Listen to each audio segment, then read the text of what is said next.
आपको बस ये समझना है, अगर आप अच्छा व्यवहार करते हैं वजह आप हैं, अगर आप बुरा व्यवहार करते हैं वजह आप हैं। अगर आप ये समझ गए तो आपको अपना बुरा हिस्सा पसंद नहीं आएगा, आप उसे संभाल लेंगे। निपटाने के लिए कुछ है ही नहीं। क्या अभी आप नाखुश हैं?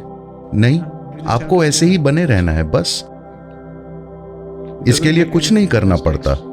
खुश रहने के लिए बस अच्छे से सांस लेना काफी है। क्या खुश होने के लिए किसी और चीज की जरूरत पड़ती है?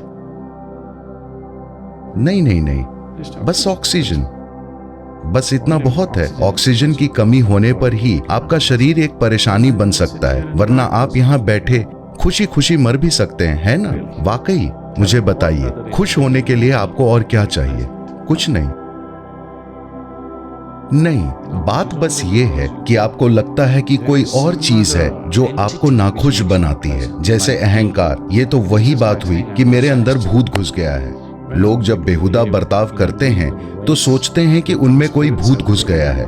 नहीं, वो ये नहीं देखना चाहते कि वो बेहुदा इंसान है, इसलिए वो कभी ठीक नहीं हो पाते, इसलिए वो कभी सुधरते नहीं।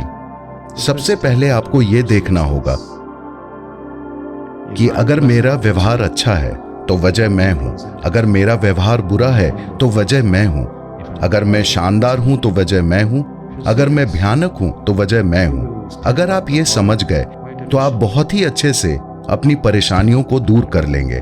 आप उन्हें ज्यादा दिन रहने नहीं देंगे, क्योंकि फिलहाल एक अहंकार नाम का भूत है। ये अहंकार नाम का जो भूत है, इसलिए ये बिना रुके चलता रहता है, चलता रहता है। देखिए, ये बहुत बढ़िया चाल है। आपने अहंकार के बारे में सवाल पूछा, मैंने पूछा ये कहाँ है, आप बोली मुझे नहीं पता। ये कितनी बढ़िया चाल है। You don't know where it is, but it acts up all the time. आपको पता नहीं है कि अहंकार है कहाँ, पर ये अपना काम कर जाता है ना? तो ये एक चाल है। कोई अहंकार नहीं है, ये बस आप हैं, कभी खुशनुमा, कभी नाखुश, कभी सुंदर, कभी भयानक। अगर आप ये समझ गए तो परेशानी के पल कम हो जाएंगे अपने आप। आपको कुछ नहीं करना है, आपको कुछ भी नहीं करना है।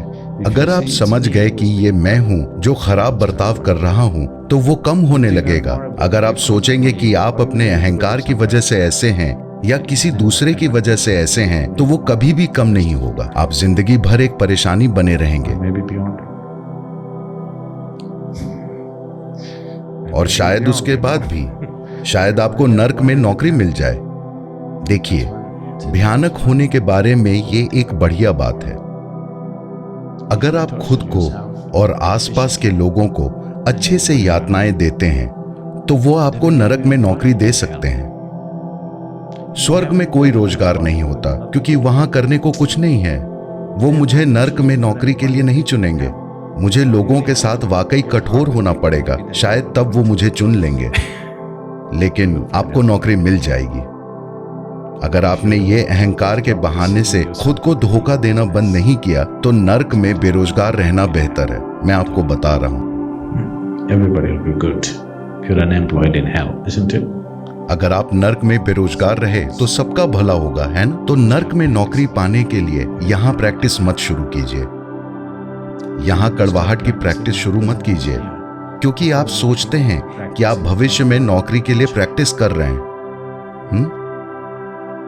आइए कम से कम मरने के बाद छुट्टी मनाते हैं। अभी बहुत काम है। जिन लोगों के पास अभी कोई काम नहीं है, या जो लोग अभी कुछ भी सार्थक नहीं करना चाहते, वो मरने के बाद नौकरी की तलाश कर रहे हैं। नहीं नहीं, आपको जो कुछ भी करना है अभी कीजिए। आइए मरने के बाद छुट्टी मनाएंगे। आपको इतना खुश और इतना नकारा होना चाहिए कि कोई आपको वहां नौकरी ना दे पाए। Out there.